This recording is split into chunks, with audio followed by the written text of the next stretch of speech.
વિદ્યાર્થી મિત્રો, ગયા સેશનમાં આપણે સંસ્કૃત ભાષામાં અક્ષર ઓળખ એટલે કે વર્ણો, મૂળાક્ષરોની સમજ આપણે જોઈ હતી.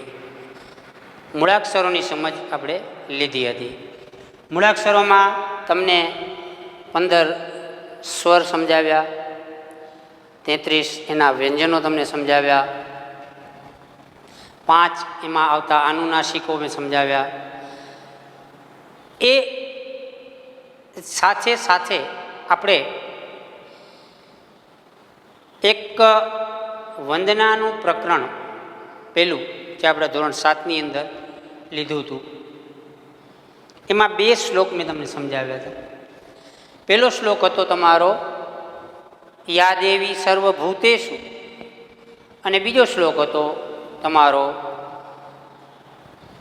મુકમ કરો તિવા ચાલમ પંગુ લંઘયતે ગિરિમ, એ બીજો શ્લોક હતો. આ 2 શ્લોક પ્રથમ પ્રકરણમાં આપણે વંદનામાં સમજ્યા હતા. સ્વરો, વ્યંજનો, અનુનાસિકો ઉપરાંત આ 2 શ્લોકની તમને સમજ આપી હતી. આજે એ જ વંદનામાં શ્લોક પઠનમાં વંદનામાં બીજા 2 શ્લોક છે. એ બીજા 2 શ્લોકની અંદર તમારી સમક્ષ બોર્ડ ઉપર મેં લખેલા જ છે. જુઓ અહીંયા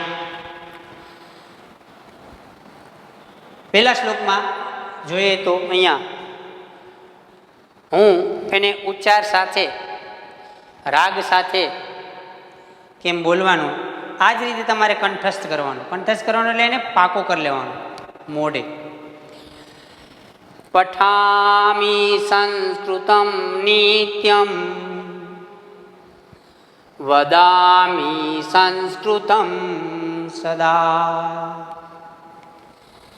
ધ્યાયામિ સંસ્કૃતમ સમ્યક વંદે સંસ્કૃત માતરમ. આ પ્રથમ શ્લોક છે, એટલે કે વંદનાનો આમ જોવા જાય તો ત્રીજો શ્લોક. પ્રથમ આપણે 2 લઈ લીધા, આજે આ ત્રીજો શ્લોક. એના પછી અહીં શ્લોક છે ચોથો. હવે આ પ્રથમ શ્લોકની અંદર જ એક શબ્દ ઉપર હું તમને ધ્યાન દોરાવું, બરોબર? તો તમે ધ્યાનથી અહીં જુઓ. આ શબ્દ છે સંસ્કૃત માતરમ.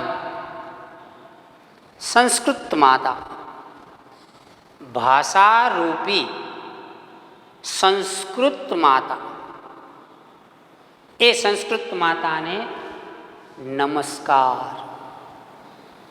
હવે આના ઉપરથી જ ખબર પડી જાય છે કે આ શ્લોકની અંદર સંસ્કૃત ભાષાનું શું મહત્વ છે. સંસ્કૃત ભાષાનું મહત્વ દર્શાવેલું છે. સંસ્કૃત ભાષાની ગરિમા દર્શાવેલી છે. આમાં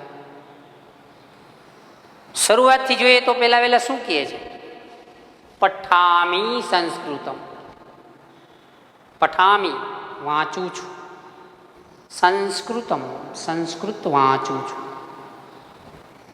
નિત્યમ રોજ સંસ્કૃત વાંચું છું, વદામી સંસ્કૃતમ સદા હું સદાય હંમેશા રોજ સંસ્કૃત બોલું છું. વદામી બોલવું જેને આપણે કહીએ છીએ. ધ્યાયામી સંસ્કૃતમ સમ્યક. ધ્યાયામી એટલે કે ધ્યાન ધરું છું, એનું ધ્યાન ધરું છું. ધ્યાન ધરું છું એટલે આંખો બંધ કરીને ધ્યાન ધરું છું એમ નહીં, પણ એને હૃદયસ્થ કરું છું. ધ્યાનથી મારા હૃદયની અંદર એને ઉતારું છું, એનું દ્રઢીકરણ કરું છું.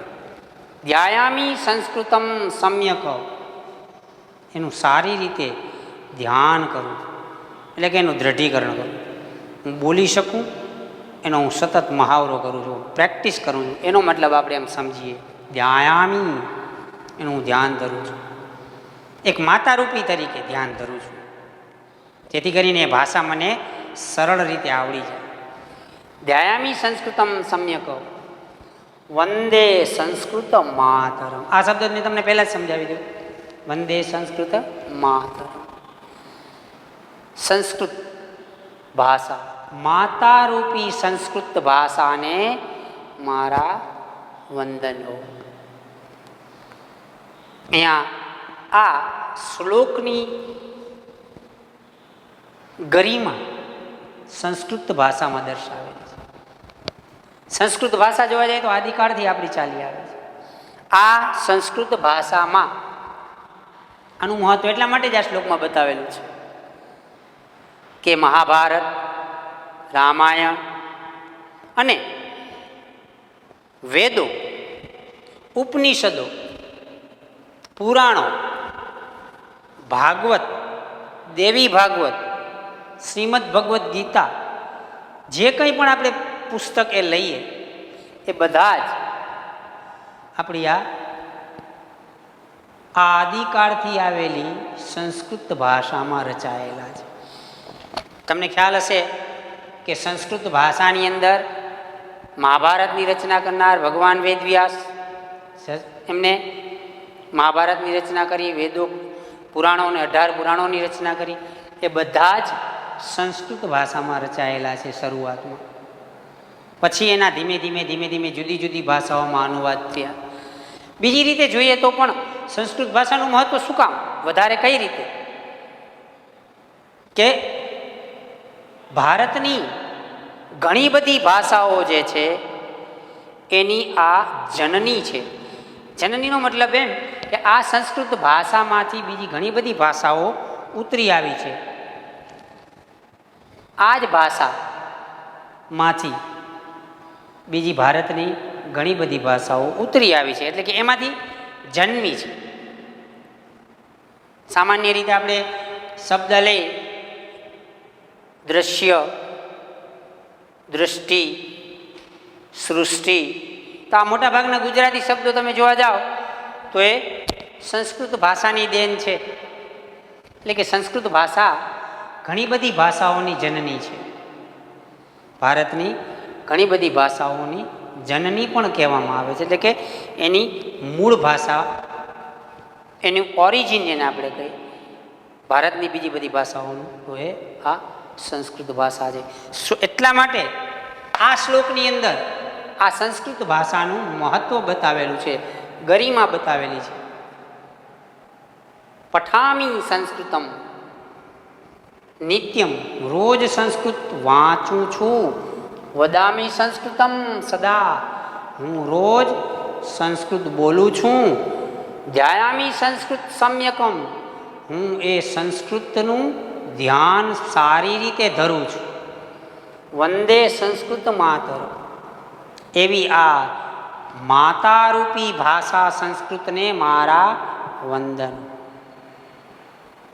ફરીવાર હું એક આ શ્લોક બોલું છું, ધ્યાનથી સાંભળજો, કંઠસ્થ કરી લેજો એને.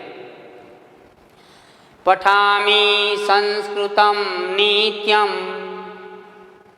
વદામી સંસ્કૃતમ સદા, ધ્યાયામી સંસ્કૃતમ સમ્યકા, વંદે સંસ્કૃત માતરમ. આ શ્લોકને કંઠસ્થ કરી એમાં આવનારા શબ્દો જે છે એ ધ્યાનથી એનું ભાષાંતર તમે સમજશો એટલે તમને એના શબ્દો આવડશે.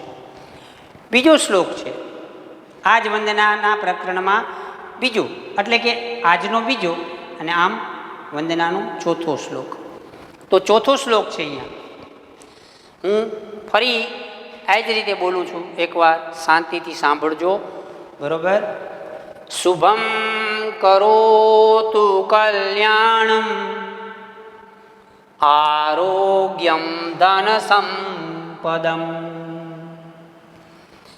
શત્રુ બુદ્ધિ વિનાશાય, દીપ જ્યોતિર્નમોસ્તુતે. હવે જુઓ, જેમ આપણે આ પહેલા શ્લોકની અંદર એક શબ્દને આધારે આપણે વાત જોઈએ, એવો જ શબ્દ અહીંયા બીજો છે. દીપ જ્યોતિર નમોસ્તુતે. અહીંયા વંદે સંસ્કૃત માત્રમ છે, એમ અહીંયા દીપ જ્યોતિર નમોસ્તુતે છે. આના ઉપરથી જ ખબર પડી જાય છે આપણને કે આ શ્લોકમાં કોને નમસ્કાર કરેલા છે, કોને વંદના કરેલી છે. દીપ જ્યોતિ, દીપ એટલે દીપક, દીવડો,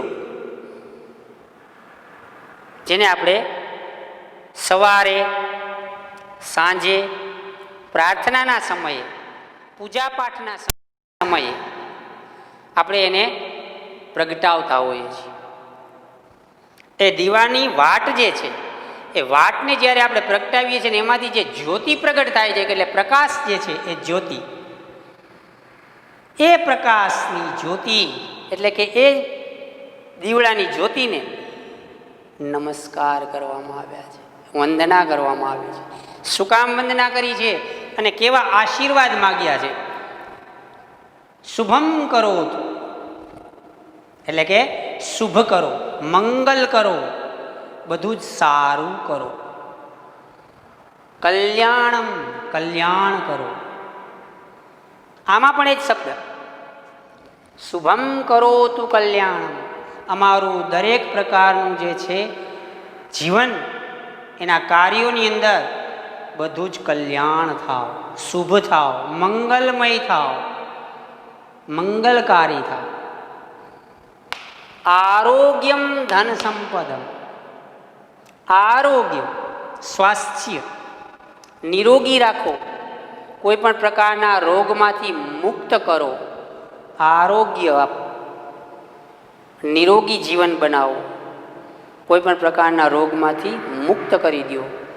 ધન સંપદમ, ધન અને સંપત્તિ આપો, એવી ધન અને સંપત્તિ કે જે બીજા સારા કાર્યમાં આપણે એને વાપરી શકીએ.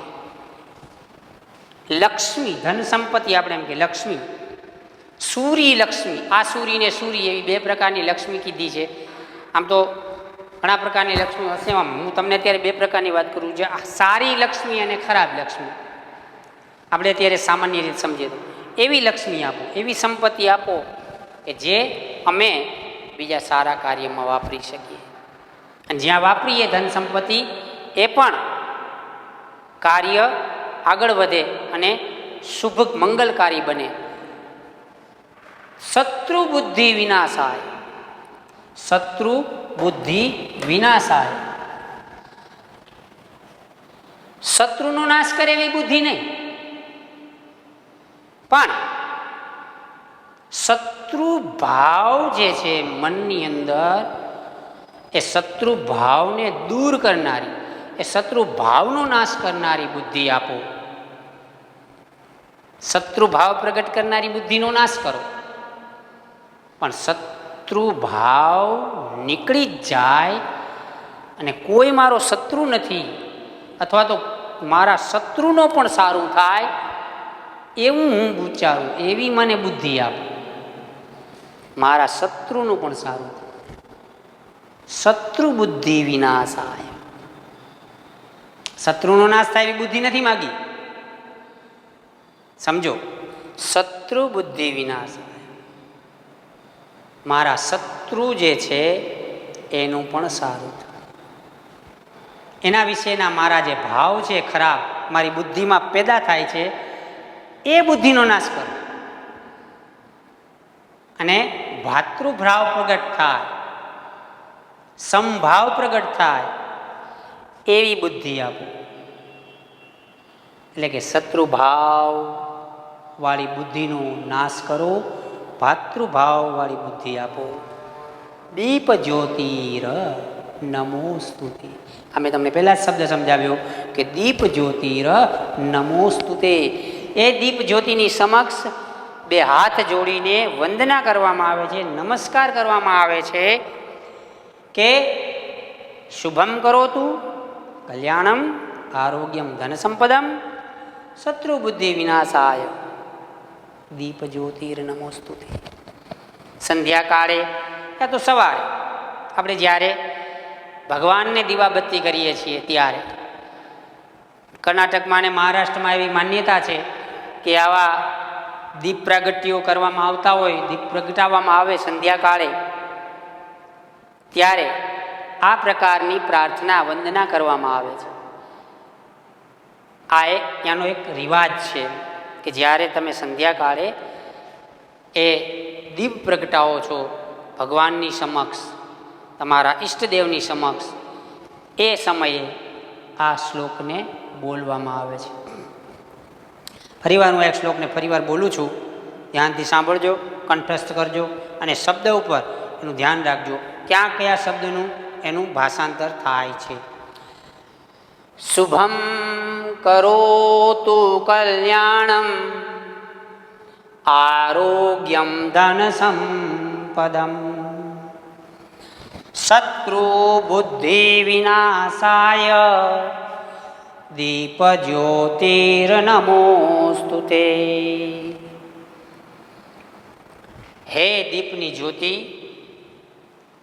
અમારું કલ્યાણ કરો, બધું જ મંગળ કરો, આરોગ્ય આપો, સ્વાસ્થ્ય આપો, ધન સંપત્તિ આપો. શત્રુ બુદ્ધિનો ભાવ પેદા કરનારી, વિનાશ કરનારી એવી બુદ્ધિ જે છે એને દૂર કરો, સારી બુદ્ધિ આપો. શત્રુ ભાવનો નાશ કરનારી જે છે એવી બુદ્ધિ આપો. દીપ જ્યોતિર નમોસ્તુતે, એ દીપની જ્યોતિ તમને નમસ્કાર છે. આ ખાસ આ શબ્દ ઉપર વધારે ધ્યાન દઈએ. શત્રુ બુદ્ધિ વિનાશાય, શત્રુ ભાવ પેદા કરનારી જે બુદ્ધિ છે મારામાં, એનો નાશ કરો, મારા શત્રુનો પણ સારું થાય. ખાસ કરીને એ સમયે સંધ્યાકાળે દીપ જ્યોતિને નમસ્કાર કરવામાં આવે છે તે આ. હવે આગળ